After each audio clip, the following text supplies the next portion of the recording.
जरा सोचो, अगर औरतों से भरे एक जहाज पर हमला करके उन्हें एक ऐसे आइलैंड पर बंदी बना लिया जाए जिसके बारे में कोई जानता ही ना हो। कुछ ऐसा ही होता है हमारी आज की कहानी में। कहानी की शुरुआत होती है सिंगापुर के एक होटल में, जहां कुछ फौजी अपनी पत्नियों के साथ डांस कर रहे थे। सभी लोग बहुत खुश थे, तभी अचानक बाहर से जोरदार धमाकों की आवाज हुई और एक आदमी ने अंदर आकर पार्टी रोक दी। उसने सबको बताया कि जापानी फौजी बॉर्डर पार कर चुके हैं और वो किसी भी वक्त यहाँ हमला कर सकते हैं। जल्दी से सभी औरतों और बच्चों को एक समुद्री जहाज में बैठाया गया जो उन्हें एक सुरक्षित जगह पर ले जाएगा और सभी आदमी जापानियों का सामना करने के लिए तैयार हो गए। सबने अपने घर वालों को अलविदा कहा और सभी औरतें तुरंत शिप में चढ़ गई। वहाँ सबको अपनी सुरक्षा के लिए लाइफ जैकेट्स दी गई। रात तो आराम से बीत गई, लेकिन सुबह होते ही जापान के लड़ाकू विमानों ने उनकी शिप पर मिसाइल्स गिरा दी। इस हमले से जहाज पर अफरा तफरी मच गई और काफी औरतें और बच्चे अपनी जान गंवा बैठे। बचे खुचे लोग एक लाइफ बोट में बैठकर पास के टापू पर चले गए, लेकिन रोजमेरी, सूजन और एड्रियन नाम की 3 औरतें पानी में ही रह गई। वो तीनों बेचारी पूरा दिन तैरती रही और आखिरकार पास के टापू पर पहुंची। इसके बाद उन्होंने एक घना जंगल पार किया और अब तक वो पूरी तरह थक चुकी थी, लेकिन उन्होंने एक दूसरे से बात करके अपना जोश बनाए रखा। सबसे पहले उनकी नजर जापानी फौजियों पर पड़ी जो साइकिल पर जा रहे थे। आखिरकार जापानी फौज के कैप्टन तनाका ने उन्हें अपनी गाड़ी में लिफ्ट दी। रास्ते में एड्रियन ने कैप्टन से कहा कि उन्होंने औरतों और बच्चों के जहाज पर हमला करके अच्छा नहीं किया। जनेवा कन्वेंशन के हिसाब से युद्ध में औरतों और बच्चों पर हमला नहीं किया जा सकता, लेकिन कैप्टन ने कहा कि जापान ने तो कभी जनेवा कन्वेंशन को साइन ही नहीं किया। जब वो तीनों एक शहर में उतर गई तो अचानक एक जापानी फौजी ने रोजमेरी के गाल पर बिना बात के ही थप्पड़ जड़ दिया। फिर वो उन तीनों को घसीटकर और लोगों के बीच ले गया। पता चला कि असल में जो औरतें और बच्चे लाइफ बोट में बच गए थे, उन्हें जापानी फौजी बंदी बनाकर यहाँ ले आए थे। यहीं पर सूजन ने अपनी नर्स सहेलियों को देखा। अपनी साथी नर्सों को वहाँ जिंदा देखकर सूजन बहुत खुश हुई। इसके बाद सैनिक उन सबको जंग के कैदियों के बेस पर ले गए, जहाँ कई देशों के कैदी मौजूद थे। अगली सुबह सैनिकों ने सारे कैदियों को उठाया। वो उनके साथ जानवरों से भी बुरा बर्ताव करते थे। फौज के कर्नल ने कहा कि अब वो सभी जापानी सरकार के कैदी हैं और उन्हें अब उनकी मर्जी के हिसाब से ही रहना होगा। तभी एक औरत ने उस पर हमला करने की कोशिश की, लेकिन जापानी फौजी ने उसे पकड़कर बहुत पीटा। इसके बाद सैनिकों ने उन्हें जबरदस्ती जापानी झंडे के सामने सर झुकाने को कहा। कुछ देर बाद एक ट्रक वहां पहुंचा जिसमें जापानी सैनिकों का खाया हुआ मीट और सब्जियां थी। ये बचा खुचा खाना इन कैदियों को खाना पड़ा। सभी औरतें आपस में बातें करने लगी और उन्होंने देखा कि वहाँ कई देशों की औरतें मौजूद थी।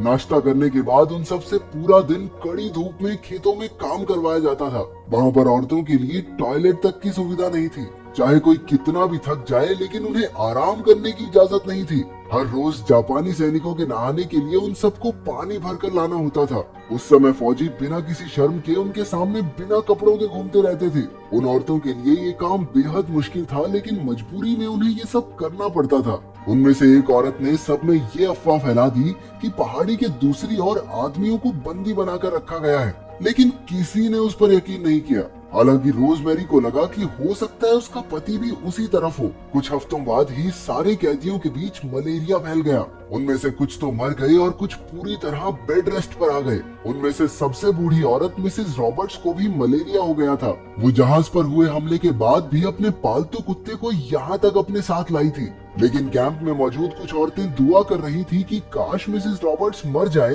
ताकि वो सब उसके कुत्ते को मारकर खा सके। इससे पता चलता है कि जरूरत पड़ने पर इंसान क्या कुछ नहीं कर सकता। इतने सारे लोगों के बीमार हो जाने की वजह से अब वहाँ दवाइयों का अकाल पड़ गया था। इसलिए उन औरतों ने फौजियों को अपने झुमके देकर दवाई लेने की सोची। ये काम करने के लिए विंग नाम की एक चाइनीज औरत तैयार हो गई। वो रात को कैंप से भाग निकली और तारें पार करके दवाई लेने में कामयाब हो गई, लेकिन उसी वक्त कुछ गार्ड्स को उसके भागने की भनक लग गई। आखिरकार वो बड़ी मुश्किल से अपनी जान बचाकर झोंपड़ी में वापस लौटी। फिर उन्होंने मिस रॉबर्ट्स को वो दवाई दी जिससे उसे काफी आराम मिला।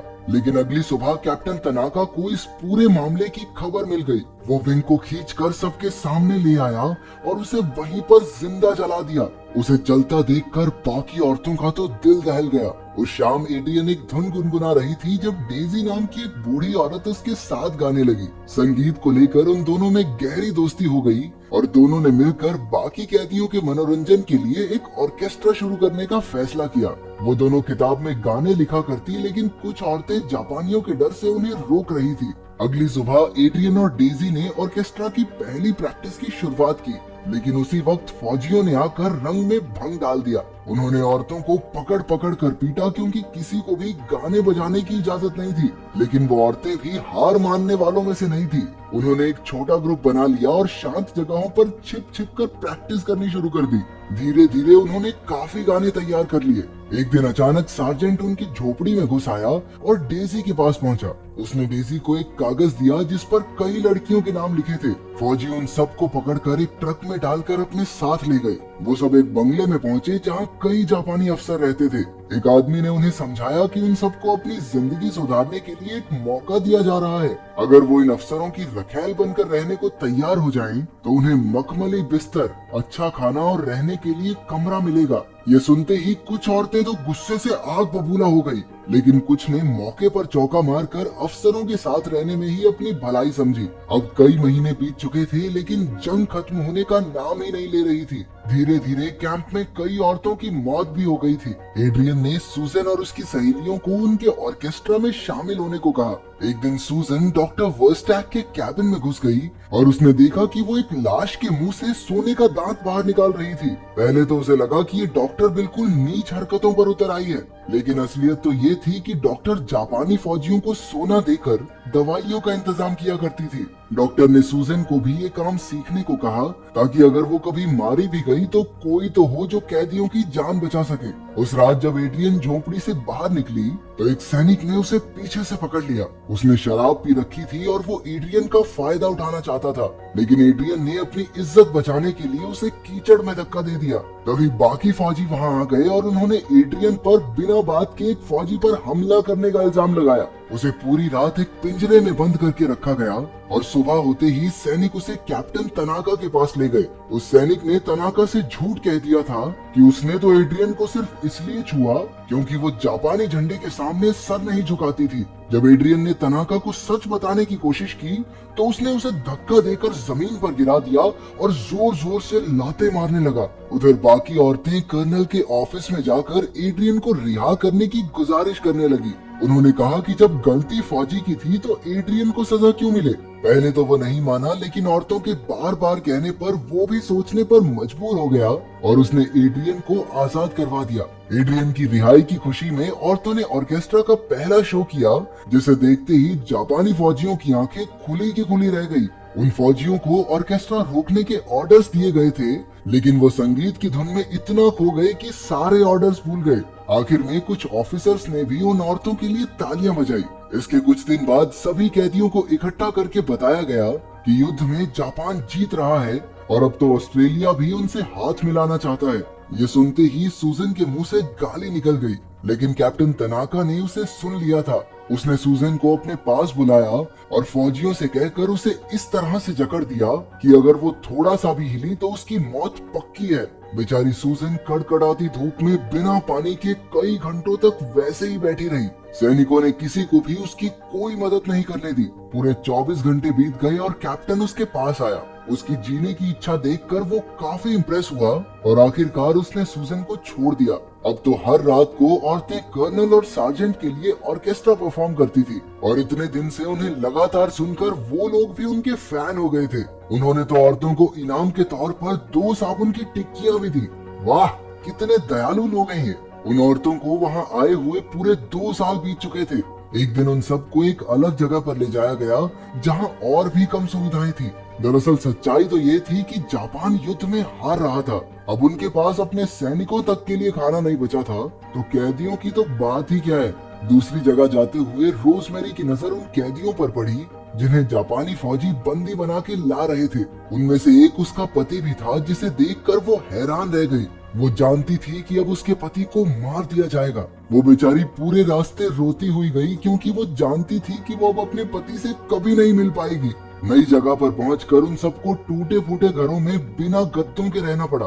वहां पर खाने के लिए भी बहुत कम राशन आता था, इसलिए औरतों को जंगली सांप और जानवर खाकर अपना गुजारा करना पड़ता। इस दयनीय हालत में रहने की वजह से कई औरतें बहुत बीमार हो गई।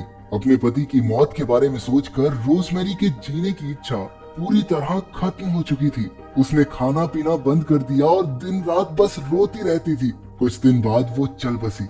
उनकी झोपड़ी के साथ का खेत अब शमशान बन चुका था। आखिर में बस गिने चुने लोग ही बच पाए थे। वो तो अब भूल ही चुके थे कि यहाँ आने से पहले उनकी जिंदगी कैसी हुआ करती थी। आखिरकार 24 अगस्त 1945 को कर्नल ने आकर सबको बताया कि जंग अब खत्म हो चुकी है। इसके बाद सभी जापानी फौजी उन्हें आजाद करके वहाँ से चले गए। सभी औरतें खुशी से झूमकर नाचने गाने लगी। ये दूसरे विश्व युद्ध की एक सच्ची कहानी है और उन सब ने घर पहुँचने के बाद भी मरते दम तक अपनी सहेलियों से रिश्ता बनाए रखा। अगर वीडियो पसंद आई तो लाइक कर देना, चैनल को सब्सक्राइब कर देना। मिलते हैं अगली वीडियो में।